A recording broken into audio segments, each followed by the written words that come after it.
Hi, இந்த மாதிரி nightie எப்படி ஸ்டிச் பண்ணுறதுன்னு பார்க்கலாம். அதுக்கு 3 மீட்டரில் வந்து நைட்டி துணி எடுத்துக்கலாங்க. இப்படி வந்து நம்ம 4 மடித்து போட்டுக்கணும். ஃபோல்டிங் சைடு வந்து நம்ம பக்கமும், ஓப்பன் சைடில் வந்து நம்மளுக்கு ஆப்போசிட்டில் இருக்கிற மாதிரி பார்த்துக்கோங்க. அதேமாதிரி மேலேயும் ஃபோல்டிங் சைடு தான் இருக்கும். இதோட மொத்த லென்த்து பார்த்திங்கன்னா 56 இருக்குங்க. இப்போ வந்து நம்ம கழுத்து அகலம் எடுத்துக்கலாம். கழுத்து அகலம் 3 இன்ச்சு, ஷோல்டர் வந்து 7 இன்ச் எடுத்திருக்கேன். கழுத்து உயரம் பார்த்திங்கன்னா 5 இன்ச்சு எடுத்துக்கலாங்க. நான் முன் கழுத்து பின் கழுத்து ரெண்டுக்குமே 5 இன்ச்சு தான் எடுத்திருக்கேன். ஏன்னா இதுக்கு நம்ம ஜிப் வைக்கிறது இல்லை, நம்ம அதனால் 5 இன்ச்சு எடுத்துக்கிட்டேன். ஆம்கோல் வந்து 7 இன்ச்சு எடுத்துக்கலாங்க. இப்போ வந்து யோக் கட் பண்ணி தான் நம்ம இது பண்ண போகிறோம். மேலே ஒரு பார்ட்டு கீழே ஒரு பார்ட்டு, அதுக்கு வந்து 10.5 இன்ச் எடுத்துக்கலாம். இப்போ மேல் பார்ட்டு தான் நம்ம கட் பண்ண போகிறோம். இப்போ நம்மளோட மார்பு சுற்றளவு வந்து 10 இன்ச் எடுத்துக்கலாம். எக்ஸ்ட்ரா நம்ம இப்போ கட் பண்ண வேண்டாம், எக்ஸ்ட்ரா துணி இப்போ விட வேண்டாம். லாஸ்ட்டாக தான் நம்ம எக்ஸ்ட்ரா துணி விட போகிறோம். இப்போ வந்து நம்ம இந்த யோக்காக தான் இப்போ இது வந்து கிராஸாக அப்படி நம்ம லைன் போட்டுக்கலாங்க. இந்த மாதிரி கிராஸாக போட்டுக்கலாம்.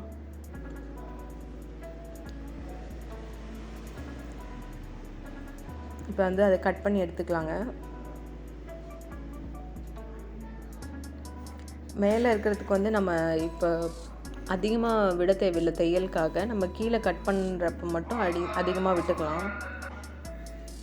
இப்போ அந்த ஃபோல்டிங் சைடில் இருக்கிறத கட் பண்ணிக்கலாங்க. இப்போ ஃப்ரண்ட் பேக் ரெண்டுமே நம்ம கட் பண்ணிட்டோம். யோக் பார்ட் மட்டும் கட் பண்ணியிருக்கோம். இப்போ கீழே வந்து எப்படி கட் பண்ணுறதுன்னு பார்க்கலாங்க. இந்த நைட்டியோட வித்து பார்த்திங்கன்னா 17 இன்ச்சு தான் இருக்குது.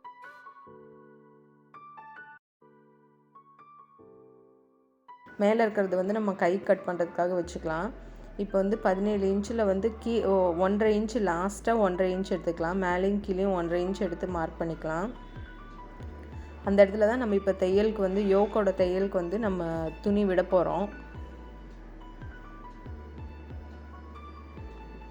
பார்த்திங்கன்னா அங்கே பாதி தானே நம்ம கட் பண்ணியிருக்கோம். அதை வந்து இதோட ஜாயின் பண்ணிக்கணும். அந்த ஆம்கோலை வந்து இதோட ஜாயின் பண்ணி நம்ம கட் பண்ணிக்கணும். மேலே இருக்கிற துணியை வந்து நம்ம ஸ்லீவ் கட் பண்ணிக்கலாம். இது வந்து கீழே வந்து ஒரு 1.5 இன்ச்சுக்கு மார்க் பண்ணி ஒரு ரவுண்டாக ஒரு வளைவு மாதிரி போட்டு கட் பண்ணிக்கோங்க. இல்லைன்னா கீழே தொங்குற மாதிரி இருக்கும். அதையும் நம்ம இப்போ கட் பண்ணிக்கலாங்க. இப்போ வந்து மேலே வந்து கொஞ்சம் கிராஸாக கட் பண்ணிக்கணும். ஏன்னா நம்ம மேலே யோக் பார்ட் கிராஸாக கட் பண்ணியிருக்கோம்ல, அதே மாதிரி இதையும் கீழே கொஞ்சம் குறைச்சி கட் பண்ணிக்கணும். ஒரு 1.5 இன்ச்சுக்கு மார்க் பண்ணிக்கலாங்க. மார்க் பண்ணிவிட்டு இந்த மாதிரி வளைவாக ஒரு கட் பண்ணிக்கலாம்.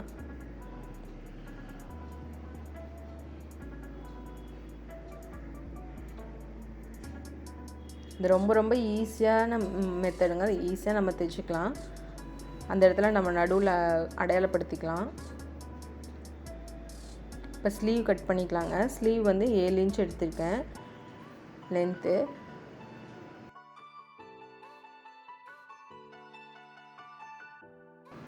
எப்பயுமே மேலே எவ்வளோ எடுக்கிறோமோ அதை விட 3 இன்ச்சு கம்மி பண்ணி எடுத்துக்கோங்க. கீழே வித்து பார்த்திங்கன்னா 10 இன்ச் எடுத்திருக்கேன்.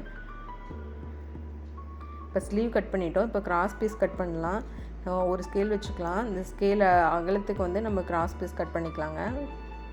இப்போ நம்ம கழுத்துக்கு மட்டும்தான் கிராஸ் பீஸ் தேவைப்படும். இதில் அதிகமாக கிராஸ் பீஸ் தேவைப்படாது. 2 சைடும் கொஞ்சம் கம்மியாக தான் தேவைப்படும். இதில் 2 துணி இருக்குது. நம்ம அடியில் ஒரு துணி இருக்கிறதுனால கொஞ்சம் இதுவே நம்மளுக்கு போதும் கிராஸ் பீஸ் வந்து. இப்போ நம்ம கட்டிங் முடிச்சிட்டோங்க.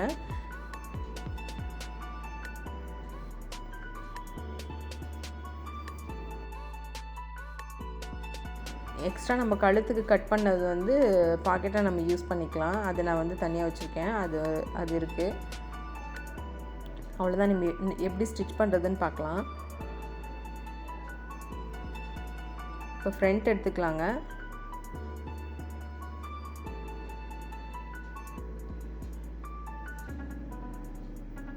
இப்போ ரெண்டையும் இப்படி விரித்து போட்டுடலாம். யோக்கோட சென்டர் பாயிண்ட்டும் கீழே அந்த பாட்டமோட சென்டர் பாயிண்ட்டும் ஒரே மாதிரி இருக்கிற மாதிரி பார்த்துக்கோங்க. நீங்கள் வந்து நடுவில் கொஞ்சமாக கேப் விட்டு இப்படி தையல் இது வந்து சின்ன சின்னதாக மடிப்பு வச்சுக்கிட்டே வரணும். நம்ம இந்த பக்கம் வச்சோம்னா அதுக்கு ஆப்போசிட்டில் அந்த சைட்லேருந்து வச்சுட்டு வரணும். பாருங்கள், நான் தைச்சிட்டு வந்ததுக்கப்புறம் உங்களுக்கு தெரியும். இப்போ அதுக்கு மேலே ஒரு லேஸ் மட்டும் வைக்கிறேன். லேஸ் வச்சுட்டு வந்துட்டோங்க. இப்போ வந்து பாக்கெட்டுக்கு நம்ம கட் பண்ணிக்கலாம். அந்த கழுத்து பகுதியில் கட் பண்ண துணி எனக்கு மிச்சமாக இருந்துச்சு. அதுதான் ராங் சைடு. ராங் சைடு வந்து உள்ளே வச்சு பிசுரெல்லாம் தெரியாத மாதிரி மடிச்சுக்கோங்க. 6 இன்ச்சு உயரம், 6 இன்ச்சு அகலம் வந்துச்சு. இப்போ மேலேருந்து ஒரு 21, 22 இன்ச்சுக்கு நீங்கள் மார்க் பண்ணிக்கோங்க. அதேமாதிரி சைடில் பார்த்தீங்கன்னா ஒரு 7, 8 இன்ச்சுக்கு மார்க் பண்ணிக்கோங்க. கரெக்டாக அந்த பாக்கெட்டை வந்து நடுவில் வச்சுக்கோங்க. வச்சுட்டு மார்க் பண்ணிவிட்டு அதுக்கப்புறம் நீங்கள் தைக்கிறதுக்கு ஸ்டார்ட் பண்ணுங்கள். இது வந்து நம்ம 2 ஸ்லீவும் ஜாயின் பண்ணுறதுக்கு முன்னாடியே நம்ம இது பண்ணிடணும்.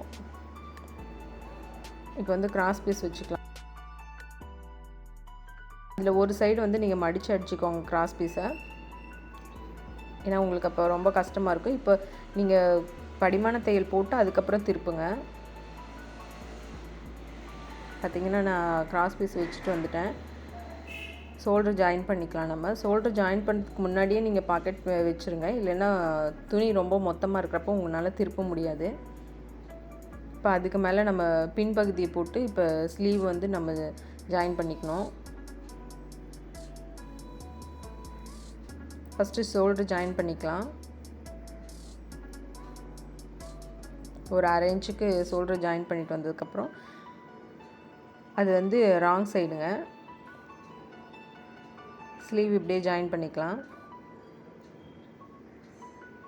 ஸ்லீவ் ஜாயின் பண்ணதுக்கப்புறம் கீழே நம்ம அப்படியே மடித்து அடிச்சுக்கலாங்க. சைடில் அடிச்சுட்டு வந்ததுக்கப்புறம் கீழே வந்து 2 மடி மடிச்சுட்டு பிசுறு தெரியாத மாதிரி மடிச்சுட்டு வந்துடலாம். நீங்களும் இந்த மாதிரி ட்ரை பண்ணி பாருங்கள். என் சேனலுக்கு சப்ஸ்கிரைப் பண்ணுங்கள். பாய்.